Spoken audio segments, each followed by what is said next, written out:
die, Father, is nothing less. Ever since I was a child, I had a feeling that something is missing in me. I want to know why I'm here. Can any of us know that? Become yourself. Then God and the devil don't matter. I want to learn. I want to understand. Be careful. Can you find the force to enable these two quite opposite lives to live together in yourself? At any moment, the wolf can devour the lamb. And you must learn what it means to become responsible. This is an exact science. And that is why you are here. From the former history to the unknown future, this is Red Ice Radio. For the seeker.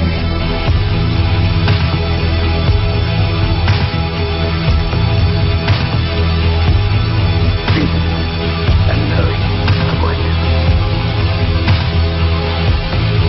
one must strive to know.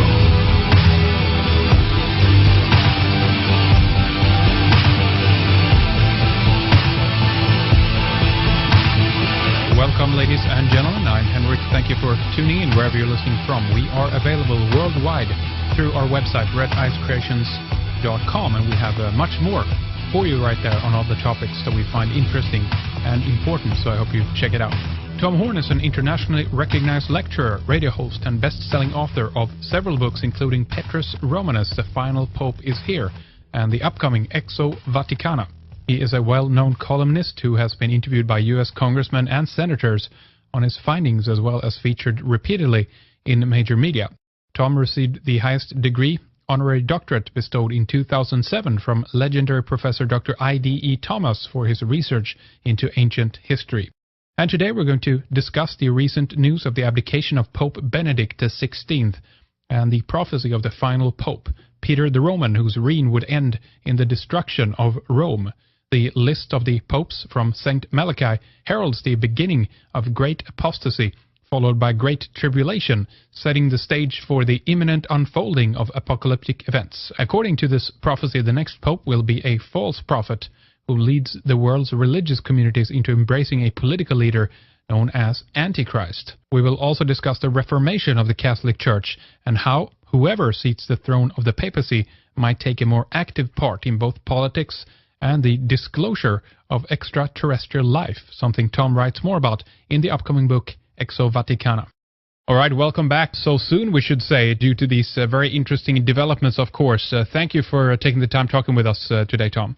Hey, Henrik, always great to be with you on Red Ice Radio. Excellent. I know how many requests you've gotten about this, understandably, so we're very fortunate to have you with us. We really appreciate it. So tell us, first of all, Tom, what has happened and what do you know so far regarding the resignation of the Pope, Tom? Well, of course, I think we knew, at least we speculated a lot, last year, 2005, when we released that book, Petrus Romanus, The Final Pope is Here, because... and by the way, I should say that I don't consider myself to be a prophet. A lot of people now are saying that I am. I really don't see that at all. All I think I am is an investigator, and maybe I'm pretty good at analytical deductions, because we saw evidence in 2012 that the Pope was about to resign, and that, of course, he is the next to the final one on the ancient prophecy of the popes, which is ascribed to St. Malachi, which we can talk about if you like to.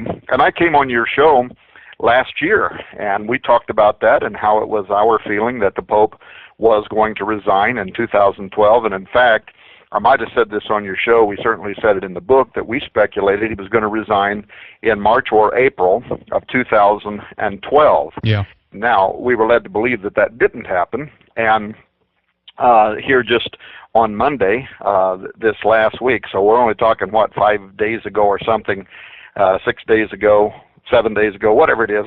I'm sorry, I've been doing so much radio, I don't know what day it is anymore. No worries, Tom. but basically a week ago, the Pope announced that he was going to abdicate his bishopry over Rome and his sitting upon the throne of Peter. And now, why that brought a great deal of attention back upon me was 3 weeks before the Pope announced that he was going to resign, I was on another radio show with Steve Quayle, in which I said that the resignation of Pope Benedict was imminent. Well, then 3 weeks later he resigned, and everybody in the world wanted to know how I knew that. Right. An interesting thing, though, that we have since learned is that, in fact, the Pope actually stepped down in 2012 exactly when we speculated that he was going to. And this was verified in a February 11 article in the New York Times. The title of that article, if somebody wants to look it up, is called "A Statement Rocks Rome, Then Sends Shockwaves Around the World." This was right on the heels of the Pope turning in his resignation.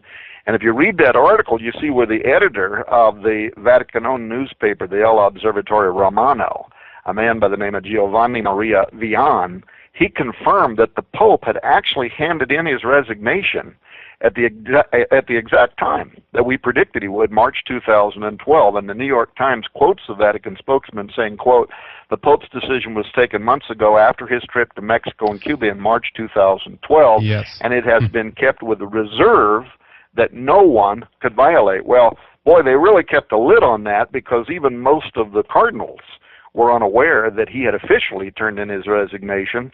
And maybe the bigger or deeper mystery is why he turned it in last year. And by the way, when somebody says, well, how did you deduce down to March or April of last year, that actually had a lot to do with the French Codex by René Thibault that I talked with you about a year ago. People could listen to that archive show in which we went through some of the speculation about René Thibault, and he's the one that actually had brought it right down to March and April. So based on a lot of other deductions, and then using the Jesuit codebreaker for Rome, who over 60 years ago said that that he didn't name Benedict, but he said that the Pope before Petrus Romanus would resign around March or April of 2012. So he absolutely nailed it on the head.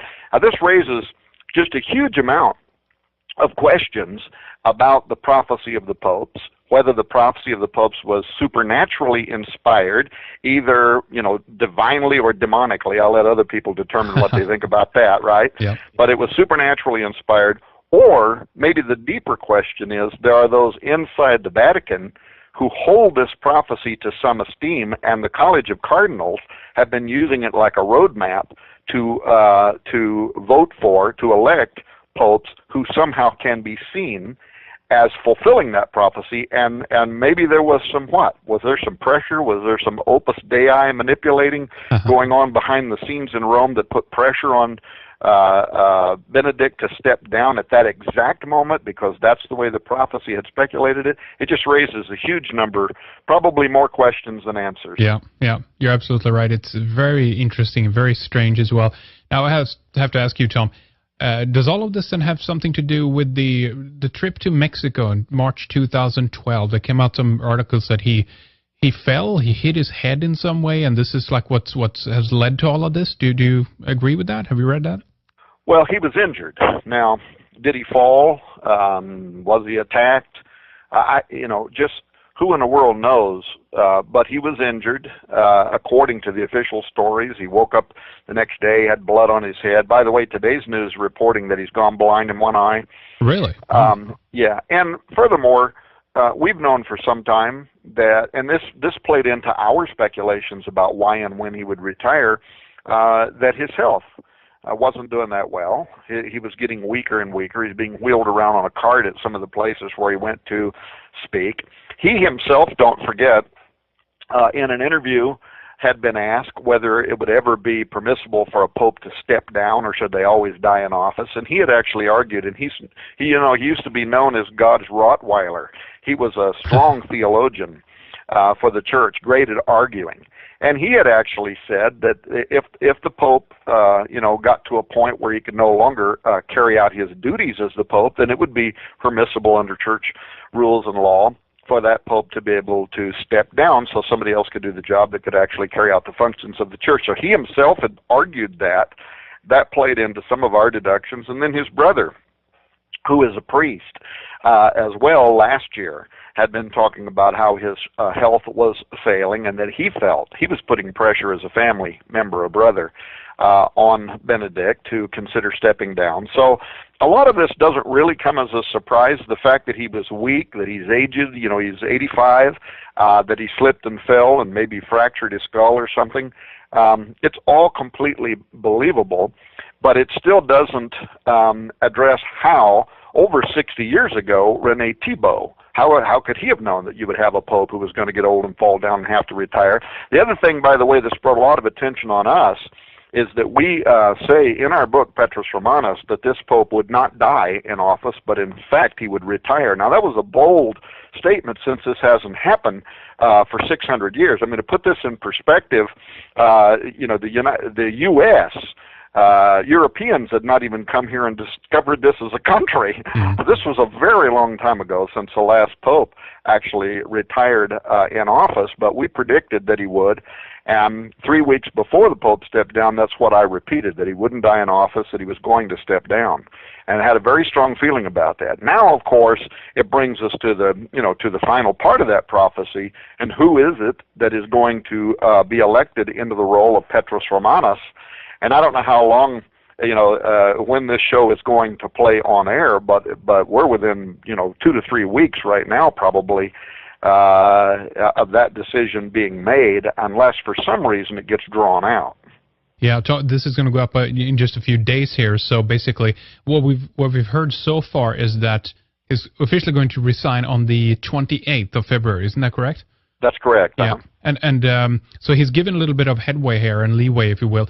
Do you know now if the procedure is going to be standard as usual when a pope, well, previously then has died? The whole all the cardinals are going to get together and select, and with the smoke and all the stuff that we know about. Is that what's going to happen next?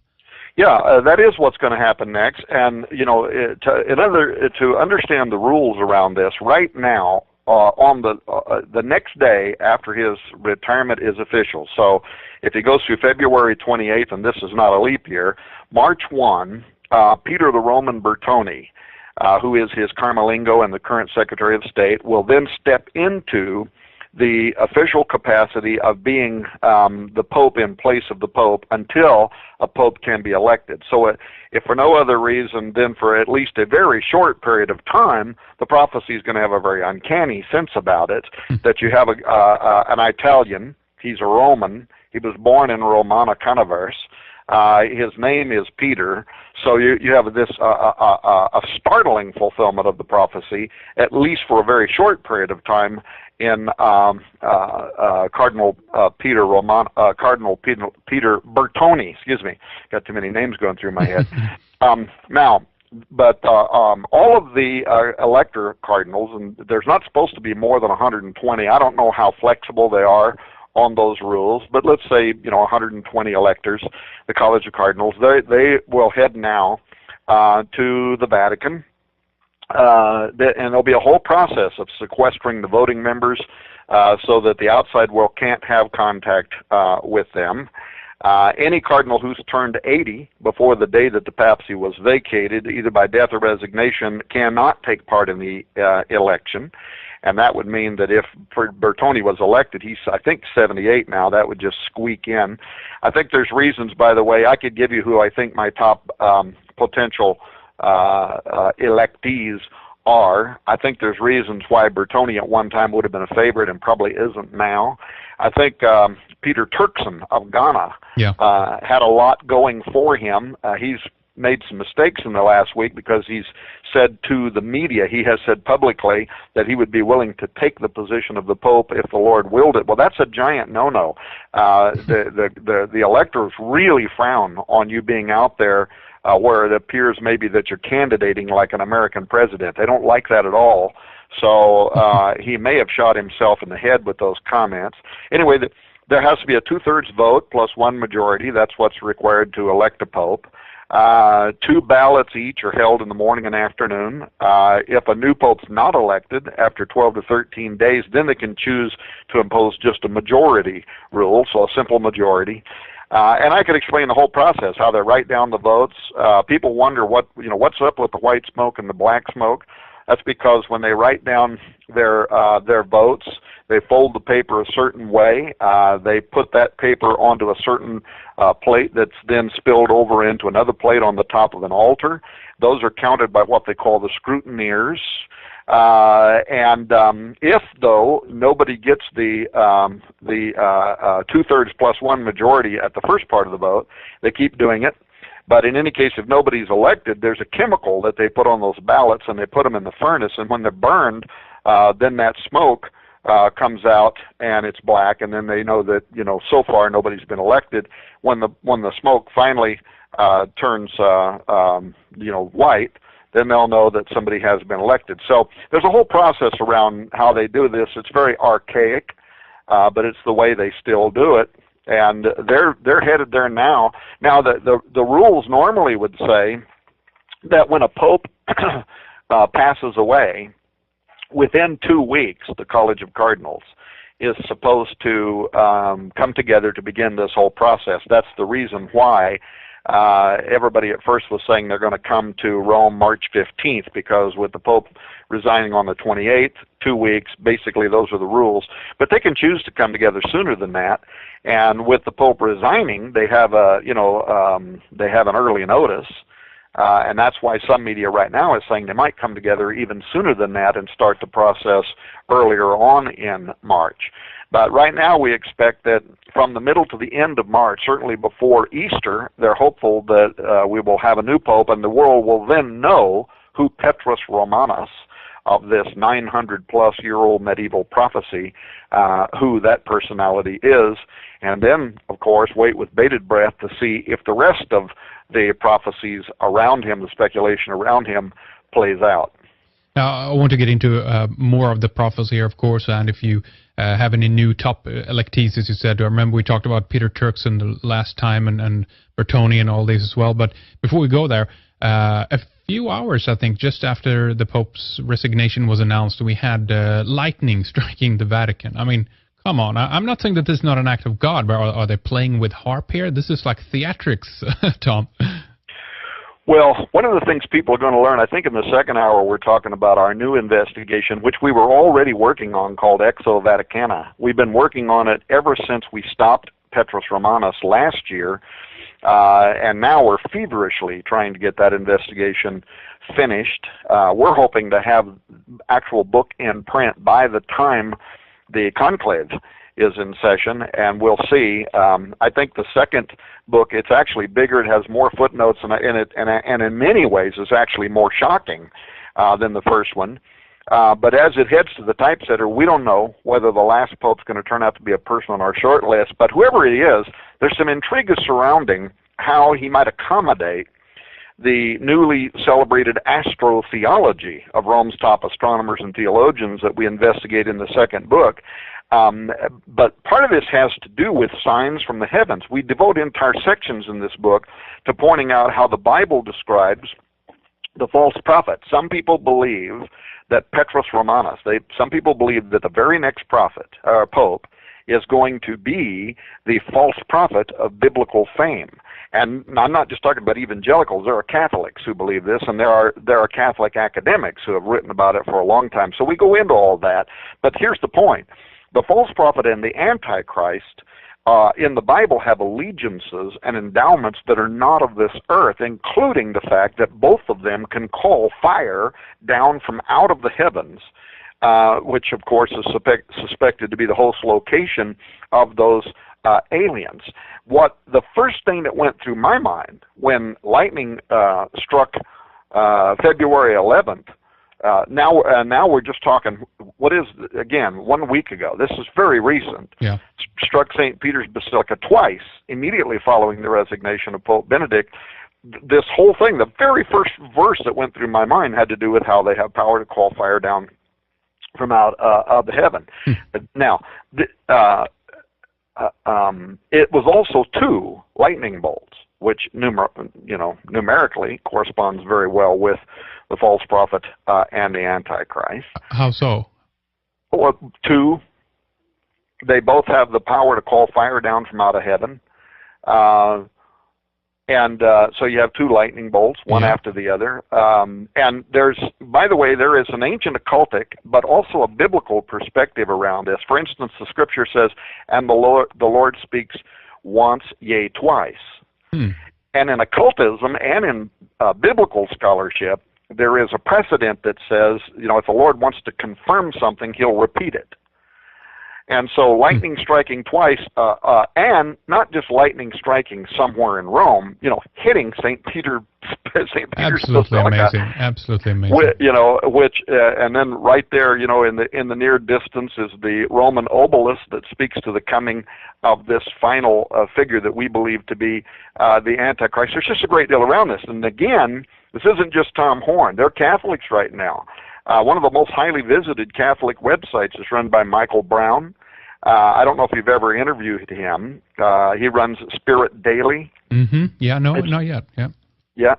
Well, you know, he and we've communicated over the past, but just something like 2-3 days ago, he had a headline that he wrote on Spirit Daily called "When Lightning Strikes, Sometimes It is Simple Energy in the Air, and Sometimes Perhaps Something Else." That's the title.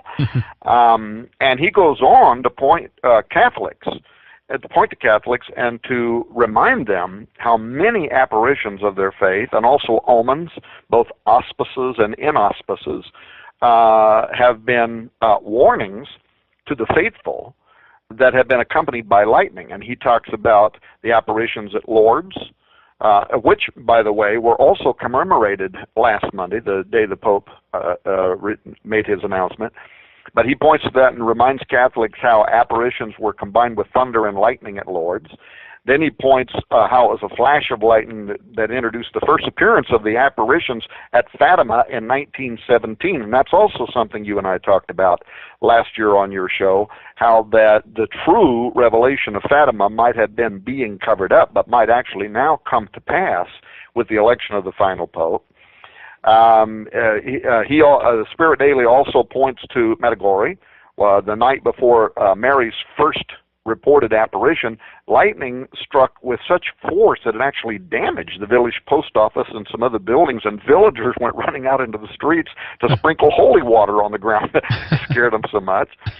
Thunder and lightning on the mountains of La Salette in France that herald the appearance of Mary. So this list goes on and on and on. There is a significant number of comparable facts that when something of significance was happening within the Roman Catholic Church, whether it was church-approved apparitions or now the retirement of Pope Benedict, all of a sudden you get this lightning, right, coming from out of the heavens. It's very strange. Now, is it HAARP? You know, there is this this other thought kind of rambling in the back of my mind. I don't know if you remember, there was a woman by the name of Dr. Carol Rosen. Oh, sure. Yep. And she swore that before he died, Dr. Werner von Braun, in the 70s, she was working in an office with him, and he shared with her how that there was going to be a fake alien invasion of planet Earth, and that this was all what was really behind the whole Star Wars project and all that, that would be used to set up a one-world government, right? Yep. Well, if that's true, that there's going to be some kind of a fake invasion that then would bring the world to its knees in fear, that would then give rise to a one-world government because everybody's, you know, crying out for some kind of safe haven, then if that's true, if that technology is developed to that stage, well, then of course it could have been HAARP or something else that sent a lightning bolt down. But I take a more supernatural, metaphysical approach to it in my own belief system. And I think, like Michael at Spirit Daily, I think something is astir in the supernatural realm. And let me just give you a quote, by the way, from his website that I have right here.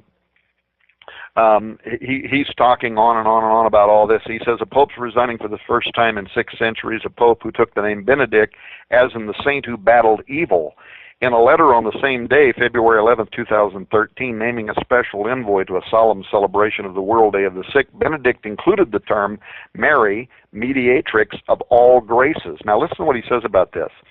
This is a title that was used very sparingly by pontiffs. It's only attached in the minds of many Catholic faithful with the potential declaration of a new dogma, one that they feel could herald major events in the world, a dogma that up until now Benedict has long resisted.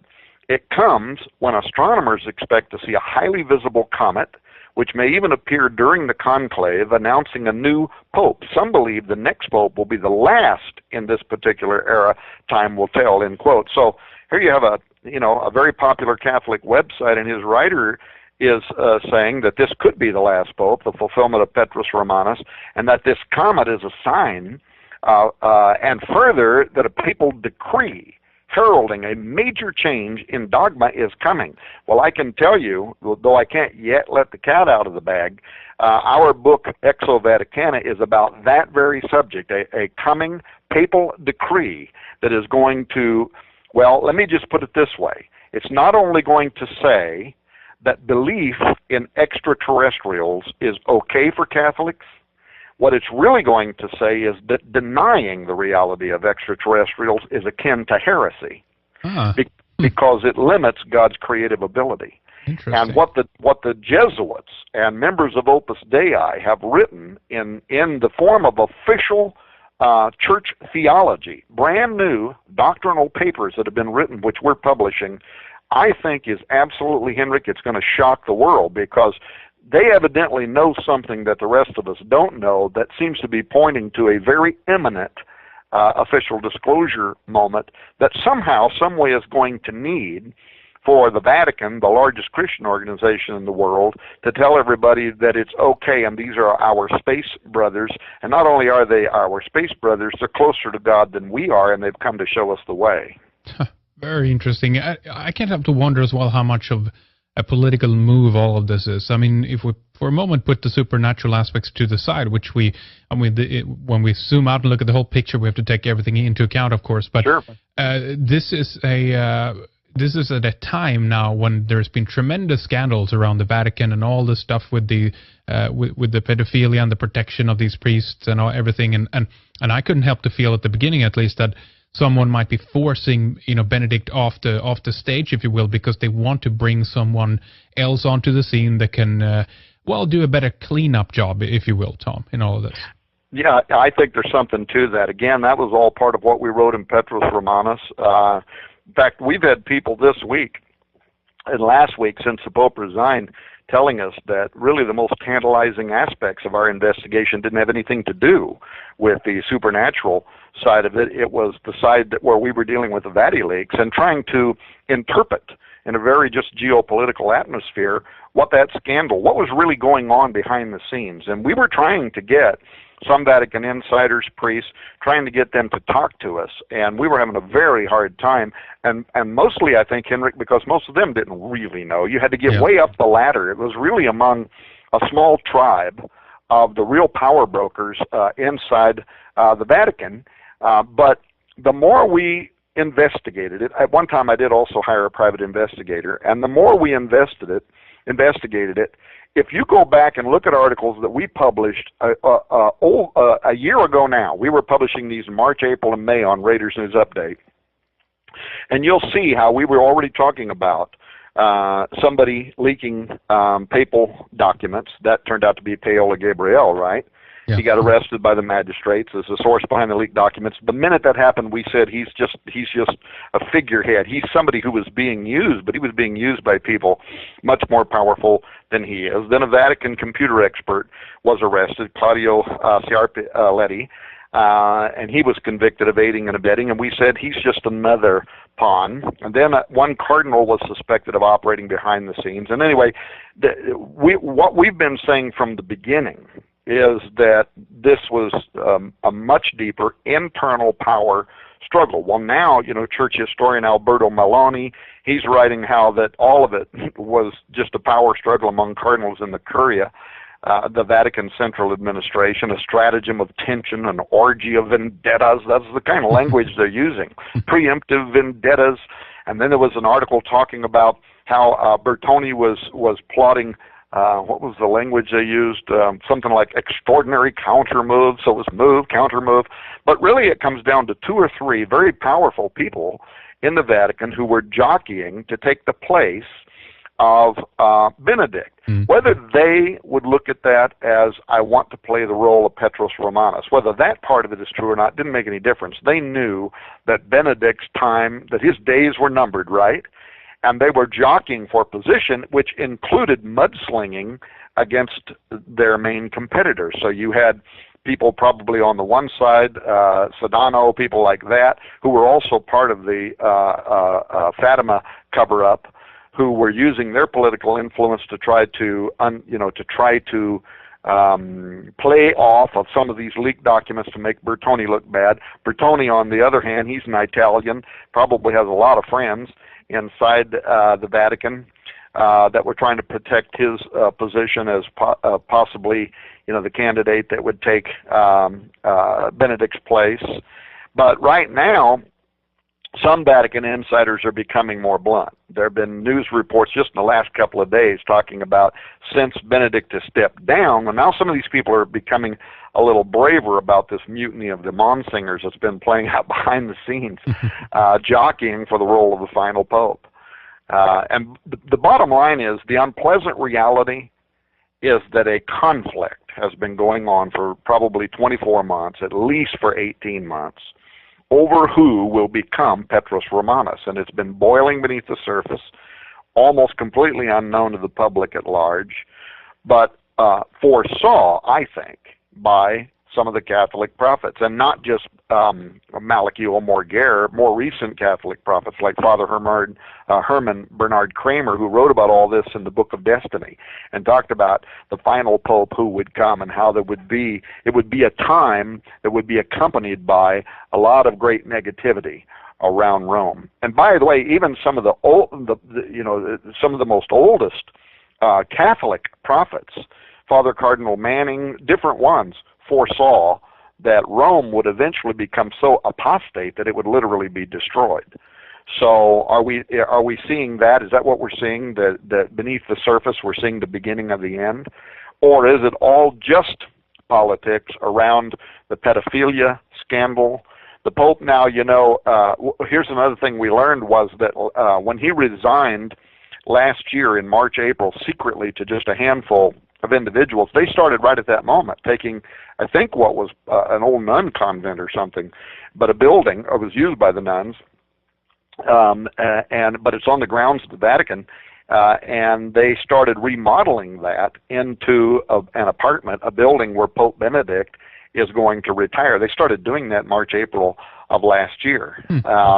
And were they at that time saying, in order to try to keep him from being prosecuted in an international court, which could then, as the Pope, represent Vatican, the Vatican at large, the Roman Catholic Church at large, which has just amazing levels of financial resources, to stop that, he could retire. We'll force him to retire, and we're going to give him a little place to live on the Vatican grounds, which we can say we're our own nation state, and nobody can come here and arrest him. Right. So, yeah. Is that what you was talking about? Yeah, well, definitely. That's very interesting. And you mentioned financial resources, because I want to try to get a little closer to this on a geopolitical level. We're all wondering how much influence does the Vatican really have? How much does the Pope individually even have? Because if we look at least the language of the Vatican, as you said before, they are definitely kind of spearheading in some cases, the strive towards a new world order, a global government in some cases. And how important is it, do you think, for some of these people behind the scenes to become Pope? Would that even be significant? Would that be, can they influence a lot being that? Yeah, I mean, look, they don't politic like American presidents do, or governors or whoever, who go out and step up on a stump and try to convince a bunch of voters of a particular thing. But they do politic. They sit in their lunch rooms and have wine and cigarettes and sit there and yak about who they think the next pope should be. And sadly, it probably doesn't have a whole lot to do with the spiritual health of the church. It usually has more to do with who could politically favor the ideas of those particular cardinals. That's really what it comes down to. Who could we put into office who could be a champion for our causes? And so that's another reason right now when you think about what's being said about Peter Turkson of Ghana. Oh yeah, his name would be an amazing fulfillment since he is named Peter, and once he started ruling from Rome, he'd be Peter the Roman, Peter from Rome. But how much political influence does Ghana have? I don't know, because I don't think there's a whole lot of Africans cardinals among the electors, but there is a majority Italian electors. And Rome is still an old boys club among the Italians. It just is. Sure. They went out on a limb, recently. They elected a German. They've elected other people, but I think this time around it's going to come back to Rome. My prediction would be that it's probably going to be an Italian. Now, Cardinal Tarcisio Bertone, he's the man most responsible for appointing a large block of Italian elector cardinals last year that Benedict endorsed, but he's also angered and embarrassed a lot of non-Italian cardinals, so I think it's going to be hard to get him elected. A little side note, by the way, Cardinal Bertone is a Salesian, which means a disciple of Don Bosco, the saint of the 1800s, who's famous for his vision about a future pope who arrives just as the Catholic Church goes through a fierce socio-political and spiritual storm that some have interpreted as the beginning of the Great Tribulation. Just an interesting side note there about Bertone, besides his name. Of course, Cardinal Peter Turkson. I think Cardinal Angelo Scola, he's also an Italian. He's got a strong Italian block of voters, and he works easily with them. I'm not sure to any extent that he's been involved in the conspiratorial aspects of mudslinging. He's got a theological background that issues from the church in Rome, so that they think should be addressed. So I think he's a possibility to keep in mind. There's another possibility that has the name of Peter, Cardinal Peter Erdo, and nobody's talking about him. He's a Hungarian cardinal of the Roman Catholic Church. He is the Archbishop in Budapest. He's the primate of Hungary. He's the president of the Council of the Bishops' Conferences of Europe, and he's only 61 years old. And if the cardinals this time around are looking for somebody who can stay in office for a while, he could be a surprise, Peter the Roman. Another possibility is Cardinal Bakara Batros al-Rahi. He's 72 years of age, so he's young too, but Batros means Peter in Arabic. So there's some other possibilities there that could be a surprising win that people right now are not talking about. But we're just going to have to wait and see. We did publish a top 10 list. I think the Canadian Coulet, I think he's a possibility. So anyway, I think I lost what the question was. Oh, sure. No worries, Tom. Very interesting. What is this? Let's get a little deeper into what you think that this means then, potentially. I mean, let's say anybody comes onto the scene here which has the name Peter, let's say, becomes Peter Romanus, the last pope. In your view, what do you think that we're in for? What does this have in stock for us if one, even the prophecy is true, or the of the last pope? And does that mean like an era of the Antichrist ruling this planet, or what do we have to look forward to here? Well, what both evangelicals and what some Catholic prophets have said for a long time is that when the final pope on the list of the prophecy of the popes, and don't forget that the prophecy of the popes itself says that this pope will serve the church during Great Tribulation, and then the city of Seven Hills will be destroyed. Yeah. So it's talking about destruction. Well, this is a biblical theme that the city on Seven Hills is the harlot, false religious enterprise, that Babylon mystery religion that will be destroyed. The Zohar, I don't know if I ever talked with you about that. Oh, we have. I remember it. But relay it again for those who don't know. Well, and what's also interesting about the Zohar is that it was written 700 years ago. It was written a couple of hundred years after the prophecy of the popes. There's no historical connection anywhere whatsoever that any of the writers of the Zohar were even familiar with the prophecy of the popes, because don't forget, the prophecy of the popes was hidden inside the Vatican for about 400 years. So it wasn't even public knowledge. But we have no evidence whatsoever to suggest that the Jewish writers of the Kabbalah would have been familiar with it. Now that makes this extraordinary because they also named the time frame 2012 to 2013. They named it. They wrote it down that this is when this was all going to happen and that Rome would be destroyed. And their language is almost identical to what is contained in the prophecy of the Pope. So now, for people listening that don't know what I mean, there is contemporaneous to the arrival of the false prophet, if that's who Petrus Romanus is. And I'm not saying that the next pope will be the Antichrist or the false prophet. Sure, I'm saying that a lot of people believe that he will be, and they make that connection. And I'm saying he possibly could be, but I'm not saying he is. Got it? So in any case, but contemporaneous to the arrival of the false prophets and the Antichrist, there's this prophecy that's in the Jewish Kabbalah, the Zohar. That's the most important collection of Jewish mysticism. Was written in medieval Aramaic 700 years ago. But in that book, it has commentary on the Pentateuch, the first 5 books of the Bible, the Torah. But in addition to that, it has a section called the Ve'era section, and this includes a subsection called the Signs Heralding Mashiach, or the Coming of the Messiah. And what's fascinating about this is that they set the date for his appearance in the Zohar in 5773. And in the Jewish calendar, which is different than our Gregorian calendar, right? We say 2012, we mean January to December 2012. Their time frame is different. The Jewish calendar begins in the new moon of September in our calendar, 2012, but ends a year later in August of 2013. And here's what they said, 5773. So what is that? That's 5 months ago now? Mm-hmm. Yep. Yeah, about 5 months ago now. They set the appearance. Now here's what they say.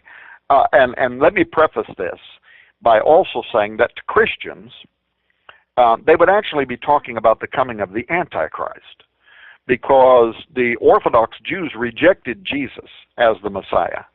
So they were still predicting his coming, but evangelicals and Catholics from the Bible would say they rejected Jesus, but the Bible says that another will come in his name, that there will be an Antichrist, a false Messiah who will appear, and for a period of time, who some dispensationalists talk about a 7-year period of great tribulation. For a period of time, the world is going to accept him as the Messiah. Now, okay, so let me read you what it says. Keep in mind, as I'm reading this, the prophecy in the Zohar, given by Jews hundreds of years, separate from the divination of the last pope. So you have the prophecy of the last popes talking about who potentially could be the false prophet, where the prophecy in the Zohar talking about coming of the Antichrist, but both of them talk about the reign of that period of time ending in the destruction of Rome. Here's what the prophecy of the Pope says: the city of 7 hills will be destroyed, and the terrible and fearsome judge will judge his people. But when you look in the Zohar, here's what it says. In the year 5773, the kings of the world will assemble in the great city of Rome. Now let me stop here for just a second and insert this. The only time that we know that all of the representatives of the nations of the world, the kings of the earth, the only time they would send representatives to Rome from all over the world would be during a conclave. Yeah. So. I know of no other time where all of the most powerful nations on earth would be sending their ambassadors or representatives to the Vatican than during a conclave. So let me go back to the prophecy. The kings of the world will assemble in the great city of Rome, and the Holy One will shower on them fire and hail and meteoric stones until they are destroyed, with the exception of those who will not yet have arrived there, end quote. So first of all, a 700-year-old Jewish prophecy in the Zohar telling us that about the time the Messiah is going to appear, the nations of the world are going to gather in Rome, and the only ones of those representatives that aren't going to be destroyed when the city is destroyed are those who were en route to get there and hadn't yet arrived. So this sounds like it's right at the very beginning of a conclave. People are assembling, they haven't got there. Now, then it goes on to say, these will commence, not all the kings will be destroyed. These will commence anew to make war, but from that time the Messiah will begin to declare himself, and around him there will be gathered many nations and many hosts from the uttermost parts of the earth, end quote. So they're gathering in Rome. Something happens. Meteoric stones, fiery objects as it's translated, fall from the heavens to destroy the city. This leads to war. The nations that are surviving or they're reacting to something, this is what's caused some Catholic mystics to speculate that this is going to be a terrorist attack on the Vatican during conclave, because you got these fiery objects falling that then causes a response from powerful nations throughout the world, including probably the United States, responding to that terrorist attack upon Rome. But this is going to be the catalyst, according to this Jewish prophecy, that gives birth to the appearance of the Messiah, who we would call the Antichrist. So what's amazing is when you take this 900-year-old Catholic prophecy, this 700-year-old Jewish prophecy, and just combine it with evangelical and Christian eschatology, it's an amazing glove fit around some terrible event that then causes World War III, but which then also causes the formation of the most powerful nations of the world coming together under global government, which then could present this personality, the Antichrist and the false prophet, the leader of the religious communities of the world, to give their devotion to the appearance.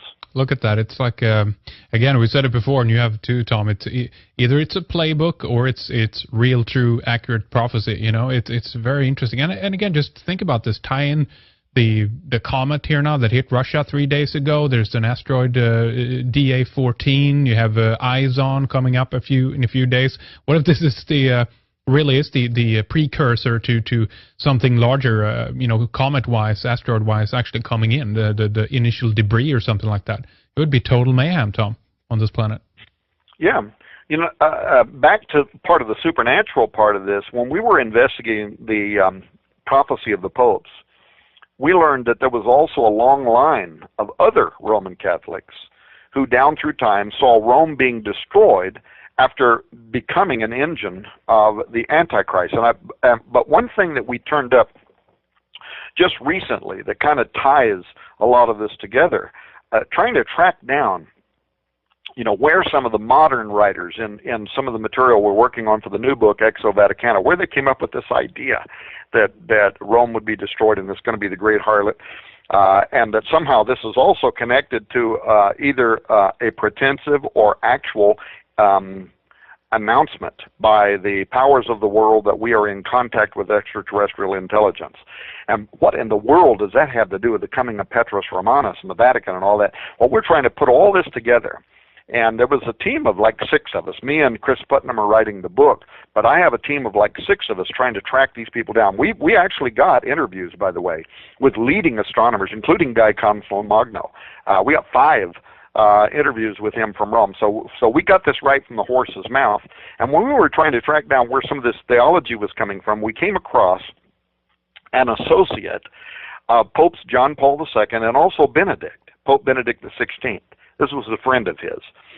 And he was considered one of the most important Catholic theologians, Hans Urs von Balthasar. Now, he died in 1988. And at his funeral, Cardinal Ratzinger then, who became Pope Benedict, of course, he praised his theology as correct and a proper roadmap for today's church. Well, what theology was he talking about? It was a provocative work by Hans von Balthasar called Casta Maritix, or Chaste Harlot. And in this work, he not only identified the Roman Catholic Church as the great harlot of Revelation, but he embraced it. And if you read Chaste Harlot, it's astonishing. Let me just give you a fast quote. Sure, thanks. Here's what it says. The figure of the prostitute is so appropriate for the church that it defines the church of the new covenant in her most splendid mystery of salvation. The fact that the synagogue left the Holy Land to go and be among the pagans was an infidelity of Jerusalem. The fact that she opened her legs in every road in the world.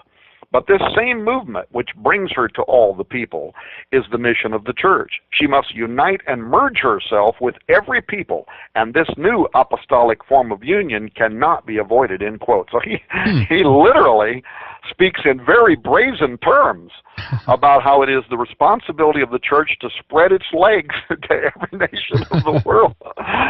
Astonishing. But so, I mean, okay, so he's one of the most outlandish, but we found that from this, boy, the tentacles of this kind of thinking goes into a great deal of current theology, and there's no way on this show that I can get into what all this means. I should have the first typeset today, tomorrow, anytime now, and if you'll send me your email, I'll send it to you so you can read this first typeset book. It's not going to be in print for probably a month. You are going to be astonished at what some of these theologians are now saying and the way that all of this theology is married to the fulfillment of the prophecy of the popes, but also the coming of a new Catholic edict. You know, the Pope can make a papal declaration. He can announce a new dogma that then becomes something that the followers have to speak. He can speak, what do they call it, vicarious filii Dei. He can speak as the voice of God for the church, and he's infallible when he speaks in that role. And such is coming soon, and I think it's going to just absolutely astonish people what this all means. But we've documented it. We've got documents. We've got the comments from the actual theologians that are working on this for the Vatican, and we've got some of their own papers, which I don't think they're yet ready for the world to know about, but they're going to know about it. Wow, really interesting. We're going to take a short break here, Tom. We're going to return and talk more in the second segment. Of course, we want to give out websites, RaidersNewsUpdate.com. You can catch a lot of the stuff that Tom has been talking about so far there. But, of course, the book, Petrus Romanus, it's out. It's available right now. We're going to link that up. But tell us just briefly a little bit about Exo Vaticana. When do you expect it to have it out again, Tom? Well, we're rushing now. If you go to, like, Amazon, it and Petrus Romanus are both in the hot new releases, top releases there, and it's advertised there as being available in April the 15th, but we're trying to get it out a month ahead of time. We're trying very hard to get this done so that people will have it in hand